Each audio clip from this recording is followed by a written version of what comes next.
If someone had told me that my worst Christmas would turn into the best thing that ever happened to me, I probably would have laughed in their face. That kind of thing only happens in cheesy movies or some overly sentimental Instagram reel, right? But then again, I never expected to meet him. It all started a week before Christmas, in the middle of a snowstorm that turned the Northeast into a frozen disaster zone. My flight from Boston to Chicago got canceled twice, and with no other options, I found myself on a long-haul Amtrak, the kind of old-school journey that took you through every small town between here and anywhere. My family lived in Evanston, and I was hell-bent on making it home for the holidays, even if it meant 30 hours in a cramped train car next to strangers. I was already pissed off, tired, and freezing by the time I lugged my suitcase onto the train. The heater in the station had been broken, and my gloves were soaked through from trudging through slush. I just wanted to collapse into a seat and disappear. That's when I saw him. He was already there, window seat, black hoodie, headphones on, watching the snow fall past the platform. Something about the way he sat, almost too still, caught my eye. Maybe it was the sharp jawline or the tousled dark hair, but I felt that flicker of interest I hadn't felt in a while. "Is this one taken?" I asked, nodding at the seat beside him. He pulled off one side of his headphones and looked up at me. "Nope, go for it," he said. His voice was low, smooth, like he was used to keeping things calm even when the world was chaos. I settled in, trying not to seem flustered. "Thanks." "No problem. I'm Nathan, by the way." "James." He held out his hand. Firm handshake, warm palm, eyes that held eye contact just a second longer than strictly necessary. I didn't overthink it. Not yet. The train lurched into motion, and we both sat in silence for the first hour. I kept glancing over, noticing the way his sleeve slipped up when he stretched, revealing a thin tattoo on his forearm, some geometric shape I couldn't quite make out. His headphones pulsed with faint music, something indie sounding. Eventually he turned to me and said, "You headed somewhere for the holidays?" "Chicago. Family lives there. You?" "Same. Technically outside the city. Naperville." "Wow, small world," he chuckled. "Or a very long train." We talked more after that. The hours melted away faster than I expected. We swapped stories. He was a graphic designer working freelance, currently living in Providence. I told him about my marketing job and how I'd just gotten out of a 2-year relationship that ended in September, right around the time the weather started turning. "Ironic," I said. "As soon as things went cold outside, they went cold between us too." Nathan smiled at that. "Sounds familiar." "Let me guess. You just got out of one too?" He shrugged. "Kind of. Nothing serious, but yeah. Timing sucked." There was a shared understanding there. That quiet ache of going through the holidays a little more alone than you wanted to be. When it got dark outside and the train lights dimmed, we both got a little quieter. At one point, our shoulders brushed as we both leaned back into our seats at the same time. Neither of us moved away. By the time the conductor came around checking tickets again, it felt like we'd known each other longer than a few hours. I caught him looking at me once or twice, and he didn't look away fast like most straight guys do. "Do you want to grab something from the cafe car?" he asked after a while. "They've got terrible coffee, but it's hot." "I'll take terrible and hot over none." We walked together, side by side, through the narrow train corridor. The whole thing swayed with every curve in the track, and we bumped into each other more than once. When his hand brushed my back to steady me, I felt a strange heat run up my spine. Not just because it was the first real human contact I'd had in weeks. We sat at a small table, plastic mugs of coffee between us, our knees bumping under the table. Outside, the world was a blur of white and gray. "Kind of feels like a Christmas movie," I said. "The ones that pretend people meet on trains all the time." "Yeah," he said, smiling over his cup. "Except nobody looks like you in those movies." I paused. "What?" Nathan blinked, realized what he said. "I mean..." "You're not wrong," I said, feeling a grin pull at my lips. They usually cast someone with more jawline. He laughed, deep and real, and, I think that's when I knew. This wasn't just some random train ride anymore. We didn't talk much after that. Not because there was nothing to say, but because it felt safe. Like we were both sitting in a moment we didn't want to break. The kind of moment you hold your breath for. And later, as we returned to our seats and he pulled a blanket from his bag and threw half of it over my lap without even asking, I didn't think twice before leaning just a little closer. We didn't touch, not really, but we didn't need to, not yet. We were somewhere in upstate New York when the train came to a full stop. At first, nobody thought much of it, just another delay. I mean, it was winter, and we were riding a decades-old train through a blizzard. What else was new? But then the conductor came over the PA system and announced, in that too cheerful voice that always means bad news, "We're experiencing a mechanical issue, and due to the severe weather, we'll be pausing our route here in Springfield overnight." There was a low groan from the car. Nathan and I exchanged a look. "You ever been to Springfield?" he asked, stretching his arms behind his head. "Not the New York one." "Guess we're about to add it to our list." We were herded off the train like cattle into the small-town station. It was barely more than a heated box with a snack machine and a ticket counter that looked like it hadn't been touched since 1998. Outside, snow fell in thick, heavy flakes. The conductor handed out meal vouchers and said they'd try to secure rooms at a nearby motel for anyone not local. Nathan and I weren't exactly thrilled about bunking separately with strangers, so we stuck together. A woman in a red Amtrak jacket approached, clipboard in hand. "Two of you traveling together?" I hesitated. "Yeah. Room 203 at the Maple Hill Inn. There's 2 beds. Shuttle's right outside." She didn't wait for us to agree before moving on to the next pair. Nathan turned to me with an amused look. "Well, guess we're roommates now," I laughed. Might as well lean into the cliché. By the time we got to the inn, my fingers were numb and my boots were soaked through. The place looked like something out of a small-town holiday movie. Twinkling lights around the front porch, a little wreath on every door, the smell of cinnamon in the lobby. And of course, a too cheery receptionist with a Santa pin on her sweater who handed us our key like we were a married couple checking in.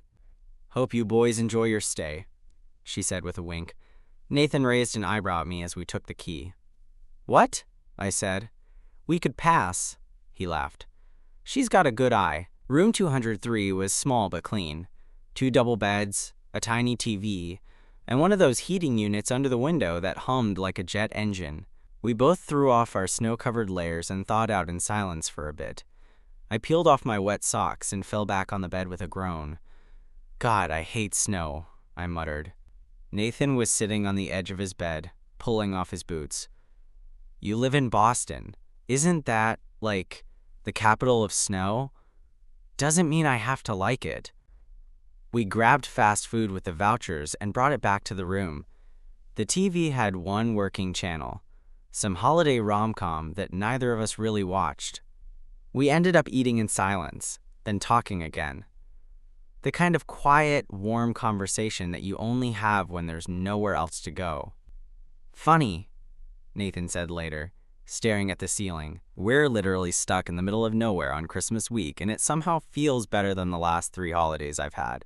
"Yeah?" I asked. He nodded slowly. "My family's kinda complicated. Holidays are mostly just pretending things are fine until someone drinks too much and starts crying or yelling. Usually both." I hesitated, then admitted, "Mine's not that bad.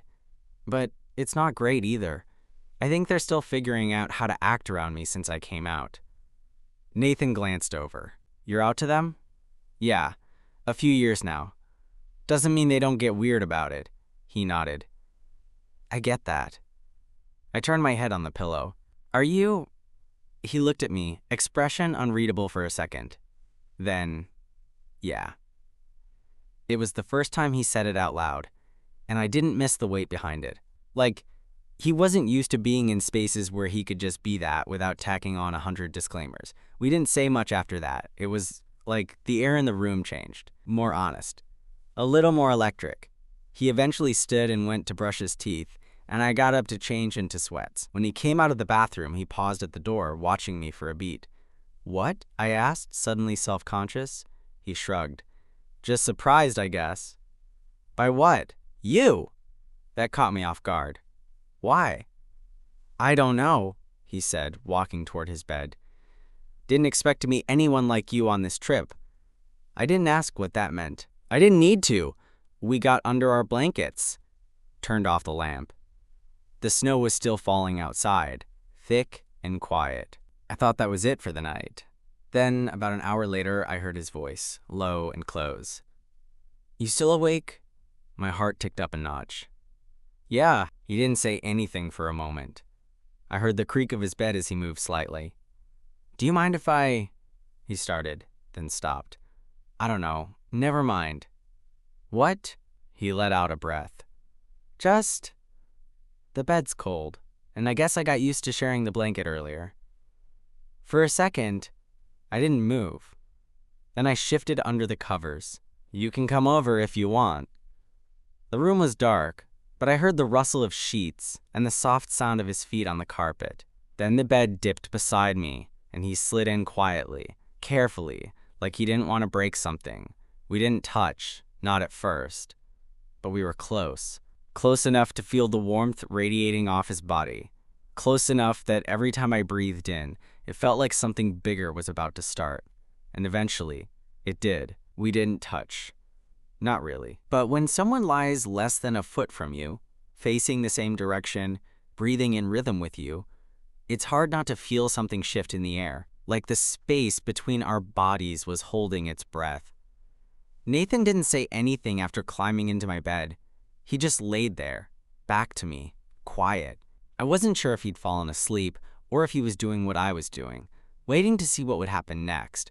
I couldn't sleep. My heart was too loud in my chest, and every part of me was hyper-aware of him, of the way his shoulder moved when he breathed, of the occasional twitch of his hand as he adjusted under the covers. And then, sometime after what felt like an hour, he shifted, rolled onto his back. Our arms touched. Just barely, but enough. I didn't move. Then I felt it, his pinky finger brushing against mine. Not accidental, not a flinch or a twitch, just a small, quiet choice. My mouth was dry. Nathan! He turned his head. In the dark, I could barely make out his face, but I saw his eyes. Open. Awake. Waiting. Yeah? Are you okay? He exhaled, like he'd been holding something in. I don't know. We laid there in silence, fingers still barely touching. Then, very slowly, his hand slid over mine and our palms pressed together. I closed my fingers around his instinctively. Warmth, contact, real. His voice came out barely above a whisper. I didn't expect this. Me neither. Another pause. Is this okay? He asked. I nodded. Yeah. He moved a little closer, enough that our legs brushed under the blanket. My heart was thudding so hard, I was sure he could hear it. We didn't kiss. We didn't even hug. But he held my hand, and I held his, and for the next 30 minutes, neither of us let go.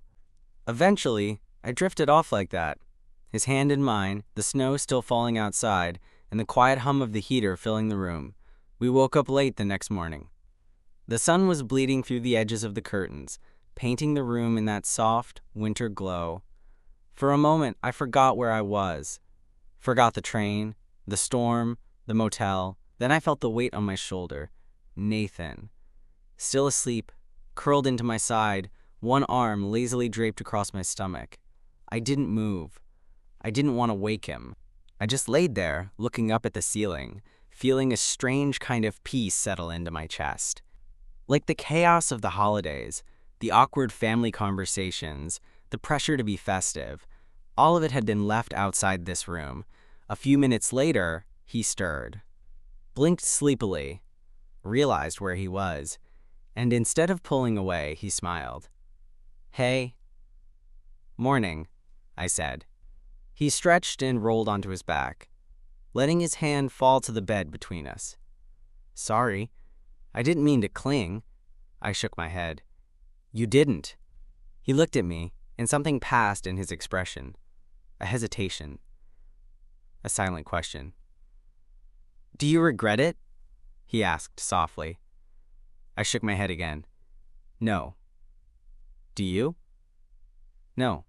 That was all we said. We got up and took turns showering in the tiny motel bathroom, trading off the last clean towel. He teased me about hogging the hot water, and I told him he owed me breakfast for stealing half my bed. We ended up grabbing coffee and bagels from a diner across the street, one of those places where the waitresses call you Han, and the Christmas decorations haven't changed since 2006. We sat in a corner booth, window fogged with condensation, and pretended we were just two guys stuck in the snow. But under the table, our knees touched. And this time, neither of us pulled away. By afternoon, the train was back in service. We boarded again, same seats as before, the long journey back underway. Everything looked the same, but it wasn't. We didn't talk as much this time, not because it was awkward, but because there was a quiet kind of comfort between us now. Nathan fell asleep with his head against the window, and sometime later he shifted onto my shoulder. It felt like we were making up for 1,000 holidays spent feeling like something was missing. At one point, I pulled out my phone and snapped a photo of him sleeping against me, the snow drifting outside the window behind him. I don't know why. Maybe because I didn't want to forget that this actually happened, that I hadn't imagined it. He woke up a little while later and caught me smiling at the photo. "You're such a sap," he said, grinning as he tried to grab the phone. "Guilty." He looked at me for a moment, then leaned in, forehead briefly resting against mine. "I'm glad I sat next to you," he whispered. "Me too." We got into Chicago the next morning. His parents were picking him up. Mine were somewhere in the traffic outside Union Station. We stood together on the platform, bags at our feet, people hurrying past in every direction. It felt too quiet. "You heading back to Boston after the holidays?" he asked. I nodded. "Yeah. You?" "Rhode Island." "But—" He hesitated, then reached into his coat pocket, pulling out a small scrap of paper. He scribbled on it. "Text me, seriously." "I will." We hugged, just a hug. But it lasted a beat longer than it needed to. And then he was gone. Christmas Eve passed in a blur of forced smiles, bad wine, and relatives who asked just a little too loudly if I was seeing any nice girls. I gave the usual half smile, the polite nods, the non-answers. I played my part, but the whole time, I was thinking about Nathan. I had his number saved in my phone now, Nathan, train guy, and every time I glanced at it, my thumb hovered over it like I wasn't sure if I should text him first. I didn't want to seem eager, but I also didn't want to let the connection go cold. I waited. But on Christmas morning, as I sat alone in my childhood bedroom, the snow still coming down outside, my phone lit up. "Nathan, Merry Christmas, James. I hope today isn't as weird as you expect it to be. P.S. My grandma just asked if I had a girlfriend. I told her I met someone on a train. She said that sounds sketchy and romantic. I said maybe it was both. I smiled like an idiot. My heart actually thudded in my chest. I replied, "Me. Merry Christmas. Train guy." My aunt just gave me socks and asked if I was still into computers. I said yes. Didn't have the heart to correct her. That kicked off a steady stream of back and forth messages. All day, between the awkward family board games and glazed ham, Nathan and I were texting. Tiny updates. Jokes. The occasional vulnerable admission wrapped in humor. By the time the sun had set, the snow was falling harder. Roads were closing. My mom was watching Love Actually for the 100th time, and I was on the couch staring at my phone again. Then I got a text that made me sit up. "Nathan, I know this is going to sound crazy, but I was thinking, what if we saw each other again before heading back to real life?" I stared at it, rereading it twice. "Me? You mean, like soon?" "How soon?" He was typing. Then it stopped. Then he was typing again. "Nathan, there's a train tomorrow night, Chicago to Providence." I was going to take it, but I'd rather take the earlier one, the one that passes through Evanston. If you want to meet up for a bit. My heart did a backflip. My fingers fumbled over the keyboard. Me. Are you serious? Nathan. I don't think I've been more serious about something in a long time. We met the next day at the station. The same freezing wind. The same slush on the platform. But this time, it felt like something was about to start instead of something ending. He was standing by the station doors, hood up, cheeks pink from the cold. When he saw me, he smiled in that low-key way of his, like he didn't need to be dramatic to make it mean something. Hey, he said. Hey, we hugged. This time longer. Tighter, no hesitation. You really came back, I said. I really did. There wasn't a plan. Just two guys who met on a train, found something neither of them expected, and weren't ready to let it fade into a snowstorm memory. We walked down the street until we found a cafe still open the day after Christmas. The place was nearly empty, except for a couple of older women in Santa hats drinking tea. We ordered coffee, found a booth, sat down across from each other. I studied him in the daylight. He looked tired, a little travel-worn, but still him, still Nathan. You didn't have to do this, I said. I know. I mean, it's not like we... James. His voice was quiet but firm. I wanted to. I didn't know what to say to that, so I just nodded. We spent the afternoon walking through Evanston. The snow had stopped falling, but the streets were still dusted and white. Nathan wore gloves this time. I didn't. So at some point, he reached out and took my bare hand in his gloved one. Just held it like it was the most natural thing in the world. And it was. We didn't talk about what would happen after this. Not really. Not yet. But when we got back to the station that evening and he stood waiting for his train, he turned to me and said, I don't know where this is going, but I want to find out. Me too. And then, right there on the platform, under the buzzing yellow light, in the cold December air, he kissed me, not some dramatic, sweeping movie kiss. Just honest, simple, real. And I swear, for the first time in years, Christmas finally felt like it meant something again. The train pulled away from the Evanston platform, taking Nathan with it. I stood there longer than I should have, watching until the red taillights disappeared down the track. I felt a little ridiculous, but mostly I felt something else. A quiet kind of joy. Like I'd just lived through a memory I knew would stay with me forever. The next few days were a strange in-between. I was back in my apartment in Boston. Back to routine. The Christmas lights were still up in the neighborhood, but the mood had shifted. People were already thinking about New Year's, about resolutions, about real life. But my mind kept drifting to Nathan. We texted every day, sometimes all day. Sometimes just one or two messages that said more than paragraphs ever could. I didn't know what to call what we were doing. It wasn't dating. Not officially. But it also wasn't casual. There was something in the way he talked to me, asked questions that went deeper than small talk. Listened. I hadn't had that in a while. On New Year's Eve, he called me. Not texted. Called. Hey, I said, suddenly aware of how I sounded. If I was being too eager. Hey, he said, his voice soft through the speaker. Okay, this is random, but what are you doing tonight? I laughed. Probably watching bad TV with a bottle of wine. Why? Well, I was thinking, hear me out, I could drive up, just for the night. From Providence? It's only an hour and a half. I mean, assuming I don't die in a snowbank. I smiled so hard my cheeks hurt. You want to spend New Year's with me? He was quiet for half a second. Then, yeah, I do. He showed up at 8:15 p.m., snow in his hair, wearing that same black hoodie from the train. He looked cold and windblown and so damn handsome that I forgot how to speak for a second. You're insane, I said, pulling him inside. Maybe, he said, but I figured if we were going to keep talking every day, we should probably start the year in the same place.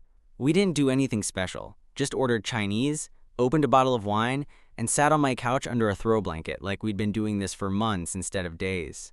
He kissed me at midnight, and this time, it wasn't shy or hesitant. It was full of everything that had been building since the moment we sat down next to each other on that train. After we sat there in silence, his hand in mine, the soft buzz of fireworks outside. "Can I ask you something?" he said. "Yeah. Do you ever think about where this is going?" I turned to him. "All the time. And I don't know," I said honestly. "But I want to find out," he smiled. Same. For the first time in a long time, I felt like I was walking into a new year, not just with hope, but with something real. Not a crush, not a maybe. Something real. After New Year's, things didn't go back to normal. Not in the way I expected. Nathan and I fell into a rhythm that felt strangely easy. We weren't in the same city, but we weren't far either. Close enough to make it work. Close enough that by the third weekend in January, he had a toothbrush in my bathroom and a hoodie in my closet. It wasn't dramatic. It wasn't a grand gesture. He just came over one Friday night and never really left. We took it slow. He still had his place in Providence. I still had mine in Boston. But we started planning around each other without realizing it. Grocery shopping for two. Looking at movie times like it was assumed we'd go together. Some nights, we did nothing. Just sat on my couch with takeout and old reruns playing on low volume. Other nights we stayed up talking until 2 a.m., lying in bed, legs tangled under the covers. He was the kind of quiet you didn't realize you needed until you had it. The kind that didn't fill silence with noise just to feel less alone. The kind that held your hand across a table without needing to say a word. One weekend, in early February, we drove back to Evanston together. It was a spontaneous decision. He'd been planning to visit his family anyway, and I had a few days off. He looked at me while we were making coffee and said, "Come with me?" I hesitated, but only for a second. His parents were warm. His mom hugged me like she'd been waiting years to meet me. His dad gave me a firm handshake, and then, later, asked if I liked the Bulls and grilled me about Chicago pizza. Nathan's bedroom still had old posters on the wall, bands and blueprints, things from when he was figuring himself out. At one point, I stood there looking at a sketch of a building taped beside the closet. "That one won me my first design award," he said from the doorway. "You were, what, 19? 17, he said, grinning. "Full nerd status." I turned to look at him. "I'm glad I met you on that train." He walked over, hands sliding around my waist. "Me too." Valentine's Day came and went. Neither of us was big on it, but he showed up at my place with a bag of chocolate-covered pretzels and a card that just said, "You make winter better." I pinned it to my fridge like a kid showing off an A+ spelling test. That night, we didn't go out. We stayed in, cooked dinner together, slow danced in the kitchen barefoot. And when we went to bed, he pulled me close, his hand resting on my chest like he always did. That's when he said it. Not a big speech. Not a moment filled with candles or rose petals. Just 3 words, soft and certain. "I love you." I didn't freeze. I didn't panic. I just looked at him and said it back. Because I did. I do. The snow started melting by March. The streets got louder again. Buses and bikes. People back outside with their coats unzipped. But something in me stayed quiet. Settled. Because I knew that no matter how unpredictable life got, no matter how many storms rolled through or plans got canceled, there was one thing I could count on now. A guy named Nathan, the one I met on a train. The one who turned a snowstorm and a seat assignment into something I didn't even know I'd been waiting for. The one who made Christmas feel like home again.